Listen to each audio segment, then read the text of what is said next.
Hello friends, I am Mr. Ravindra Bhalerao and I welcome you to my channel that is English for Learners.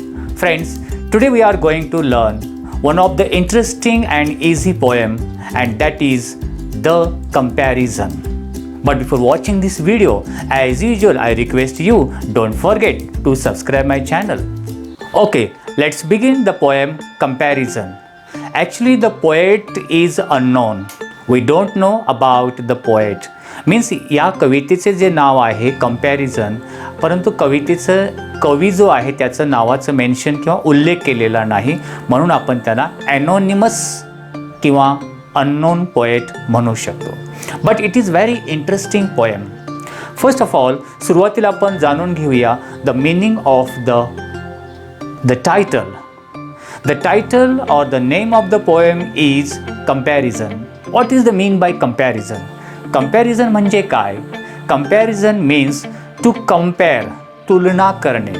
Compare to different or dissimilar things. अर्थात दोन या कवितेमध्ये कंपॅरिझनचा अर्थ असा होईल दोन वेगवेगळे घटकांची तुलना करणे की ज्यामध्ये एक कॉमन गोष्ट असणार आहे. To compare two different or dissimilar things which have one common thing. त्याच्यामध्ये एक गोष्ट समान असेल अशा प्रकारची तुलना करणे. तर ही कवितेमध्ये the poet has described a different objects which have a common things also.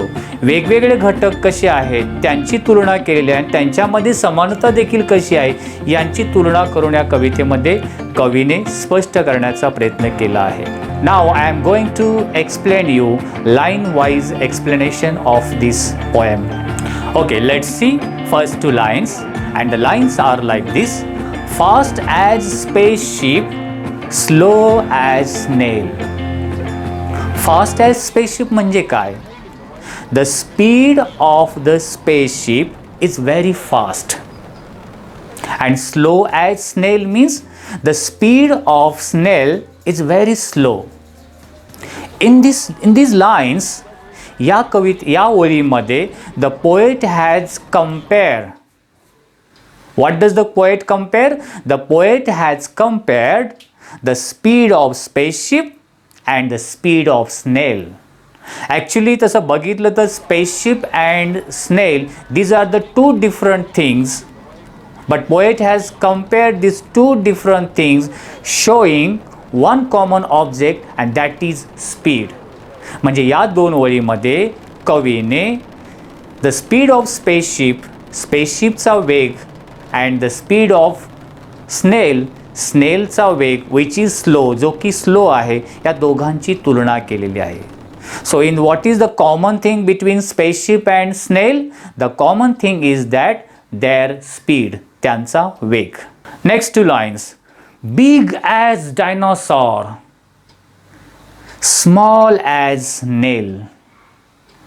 Big as dinosaur, as you can see the dinosaur here, and small as nail. Means the size of the dinosaur is very huge, very big. म्हणजे डायनोसॉरचा जो size आहे तो खूप huge आहे. And the size of नेल, ज्याला आपण खिळा बोलतो, त्याची साईज कशी आहे? खूप छोटी आहे, खूप लहान आहे. So here in this lines the poet has compared. कवीने इथे तुलना केलेली आहे. कशाची तुलना केलेली आहे? The poet has compared the size of dinosaur and the size of nail. So we can say that there is a comparison between dinosaur and nail in form of their size.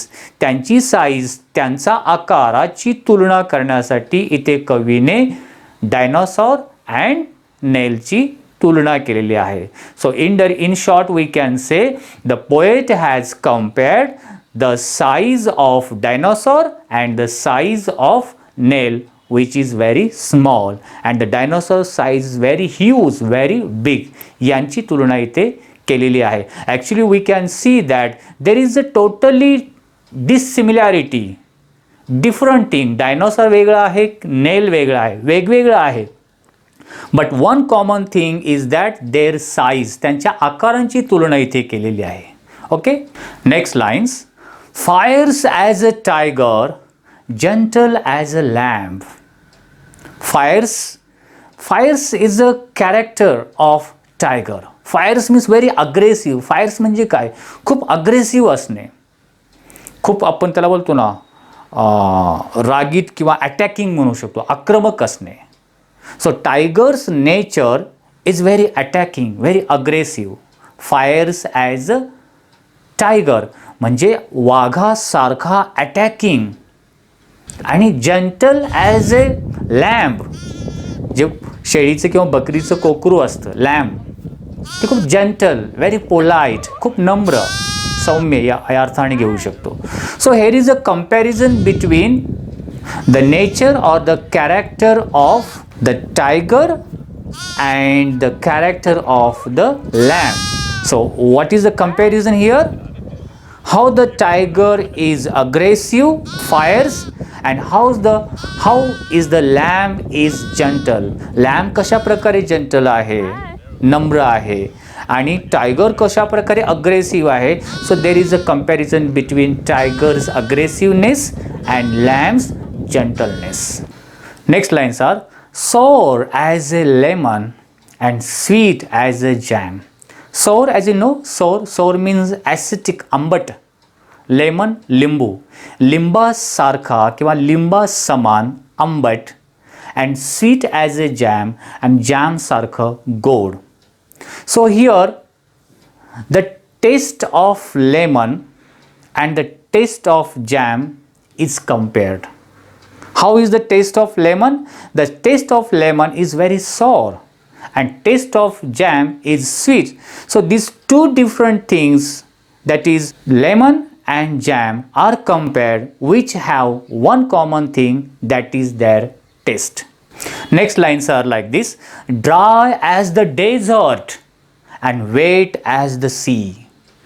Dry, शुष्क, as the desert, desert म्हणजे वाळवंट, वाळवंट समान शुष्क, and wet as the sea, आणि समुद्रासारखं weight, weight म्हणजे ओलसर. आता इथे काय सांगितलेलं आहे?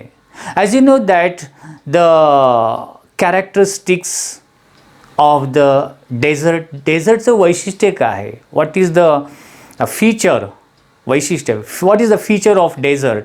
Dessert we see there are no water. Everywhere we can just see the sand. सगळीकडे आपण फक्त काय बघू शकतो? वाळू, वाळू किंवा नो व्हेजिटेशन, कुठे प्लांटेशन, व्हेजिटेशन, पाणी दिसणार नाही. So that is the desert. Means there is very low water, there is no water, without water. Desert is a without water, पाण्याशिवाय ते डेझर्ट आहे. And what about the sea? समुद्राबद्दल काय? Everywhere we just see the water. सगळीकडे आपण फक्त काय बघू शकतो? पाणीच पाणी. So here is the comparison between the presence of water. पाण्याचं अस्तित्व कुठे आहे? Here is a comparison between the presence of water. पाण्याचं अस्तित्व कशामध्ये आहे? आणि दोघांची तुलनामध्ये काय केलेलं आहे?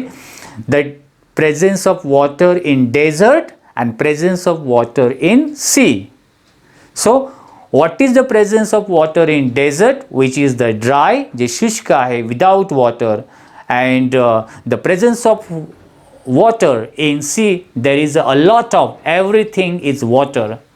So there is a comparison between desert and sea. It shows their presence of water. ह्याच्या दोघांमध्ये दाखवतो की त्यांच्यामध्ये पाण्याचं अस्तित्व कशामध्ये, किती प्रमाणामध्ये आहे. Next lines are square as a house and round as a pea. घरासमान चौकोनी आणि वाटाण्यासमान गोलाकार. Here as you can see in these lines, the shape of the house is in square shape.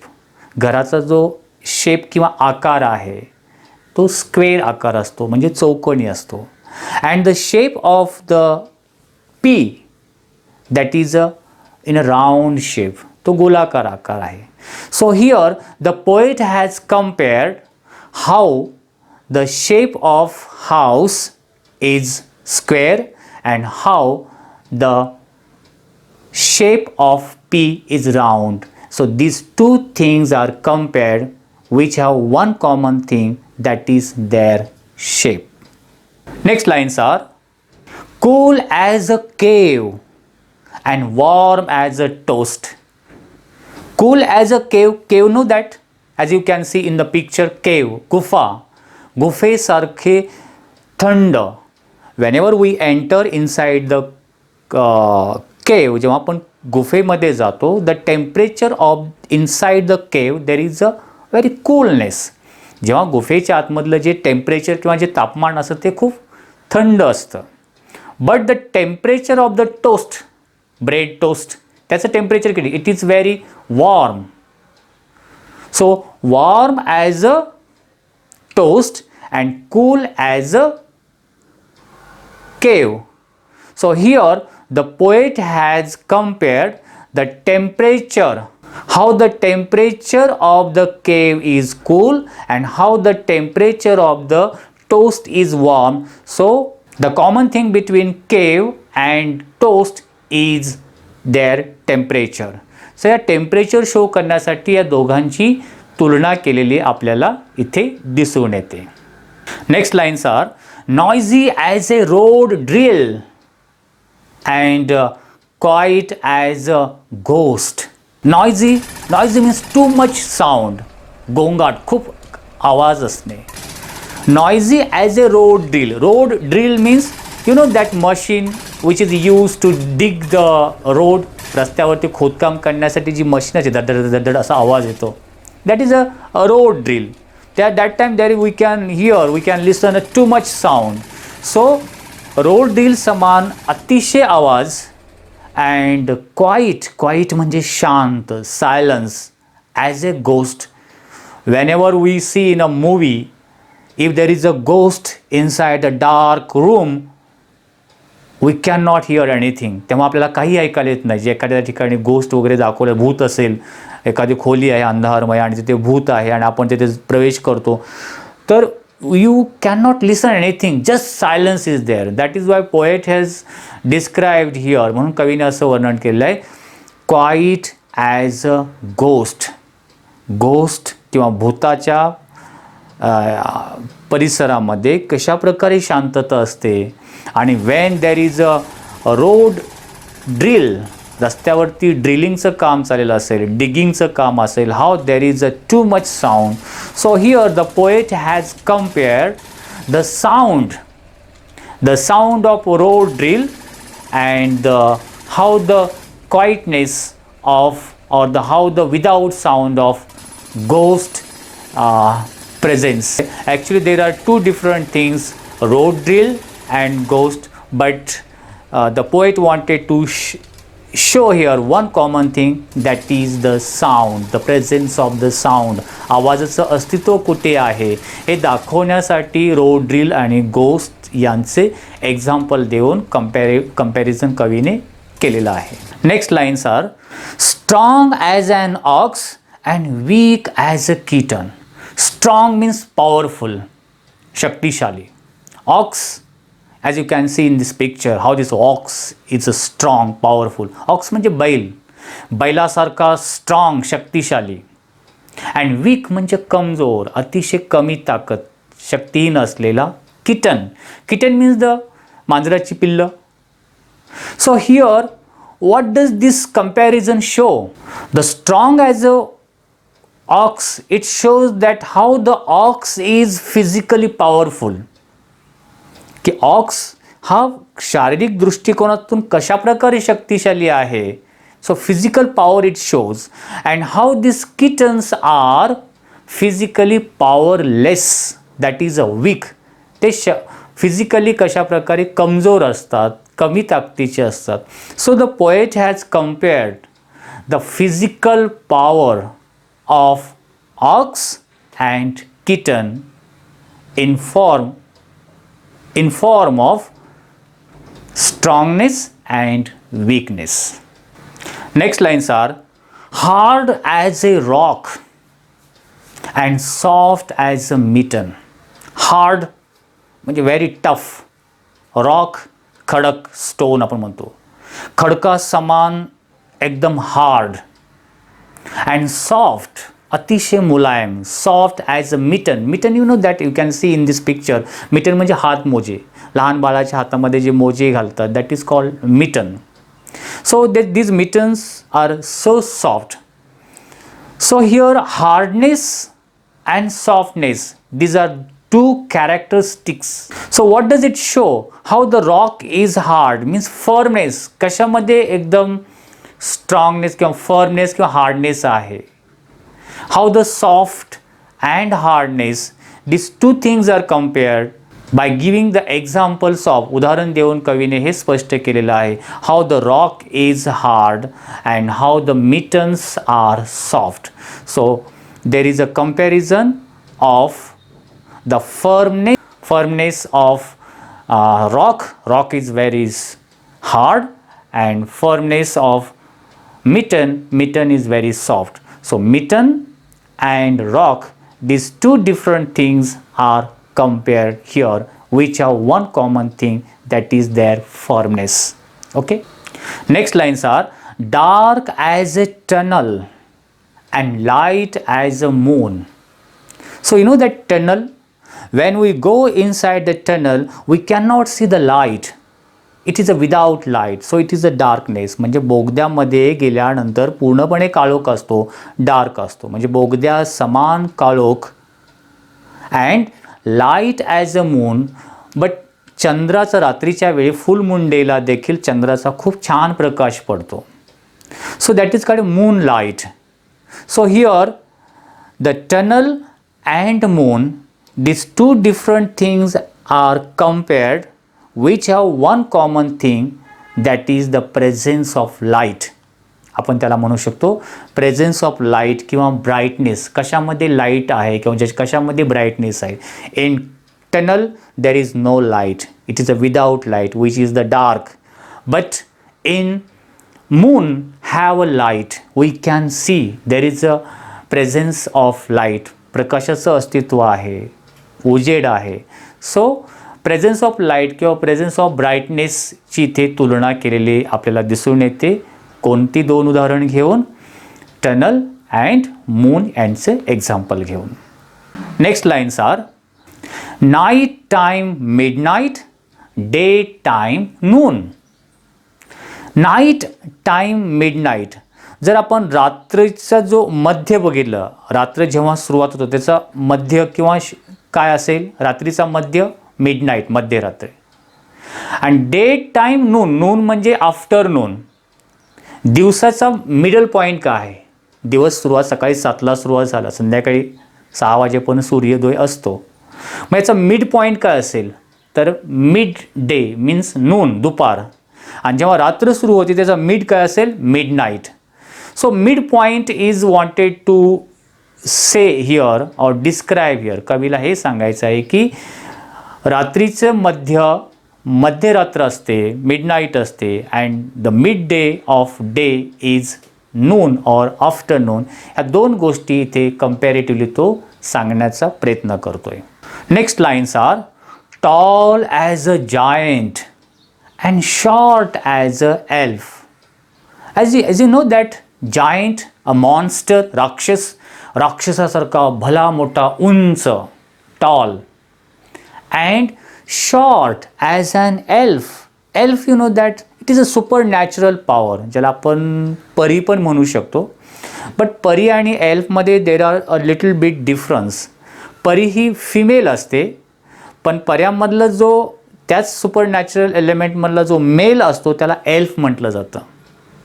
पण ते खूप their height is very short. So here is a comparison. What is the common thing between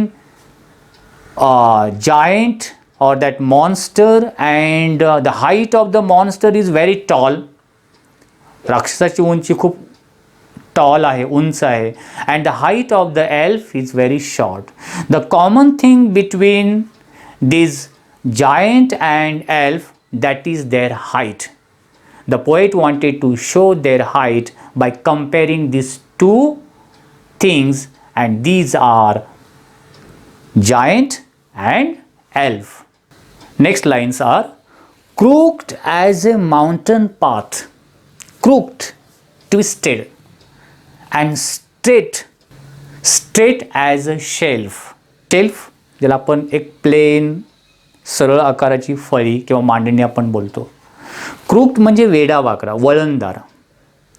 crooked as A mountain path, पर्वतामधल्या रस्त्या समान वळणदार किंवा वेडा वाकडा रस्ता आणि एखादी फळी जी शेल्फ आहे, मांडणी अशी आहे की त्याच्या समान स्ट्रेट. सो इथे straightness and crookedness, these two, what we can say that their form, त्याचा जो आकार आहे, the path of the mountain which are very crooked, mountain पर्वतामधले जे रस्ते जे वेडेवाकडे वळणदार आहेत, आणि शेल्फचा जो आकार आहे ते कशी स्ट्रेट आहे. सो त्यांना आपण काय म्हणू शकतो, फॉर्म, त्यांचा आकार. The form of mountain which is crooked and the form of shelf which is straight. So these two things are compared which show their form, त्यांचा आकार इथे दाखवतो. आणि या दोन गोष्टी इथे कवीने कंपेअर केलेल्या आहेत, तुलना केलेली आहे. So in the end of the poem, the poet has summarized, the poet has given the central idea of this poem at the end of these two lines. कवितेच्या शेवटी या दोन ओळीमध्ये कवीने त्या कवितेचा पूर्ण सारांश किंवा सेंट्रल आयडिया सांगितलेली आहे. आणि that is the world is full of opposite. The world is full of opposite, so think of yourself. म्हणजे अर्थात by giving, so poet has just described so many things which are totally opposite to each other but they have one common thing. हे वेगवेगळ्या गोष्टी कशा एकमेकाशी compare करून इथे कवीने स्पष्ट केलेलं आहे. म्हणून तो काय बोलतो, world is full of opposite. या जगामध्ये खूप साऱ्या गोष्टी अशा अपोजिट तुम्हाला दिसतील, वेगवेगळ्या दिसतील, त्यात तुलना करा. And think of your self, तुम्हीसुद्धा अशाच प्रकारच्या गोष्टींबद्दल विचार करा की जगामध्ये या प्रकारे आणखीन काही घटक किंवा आणखीन काही गोष्टी अपोजिट असून त्यांच्यामध्ये कॉमन काय आहे हे तुम्ही विचार करून शोधण्याचा प्रयत्न करा. हे कवीने ते सांगितलेलं आहे किंवा स्पष्ट केलं आहे. So in short what we can say, the central idea of this poem is that in this world there are so many opposite thing, there are so many dissimilar or different things but have one common thing. So the poet has compared all the opposite things, most of the opposite things, how the opposite things are in this world. जगामधल्या भिन्न गोष्टीचं comparison, तुलना या कवितेच्या माध्यमातून दाखवण्याचा कवीने प्रयत्न केलेला आहे. Friends, I hope you might have liked this video. If you liked it, please share it. If you have any suggestions for me, please write in comment box. Wish you good day. Take care. Thank you very much.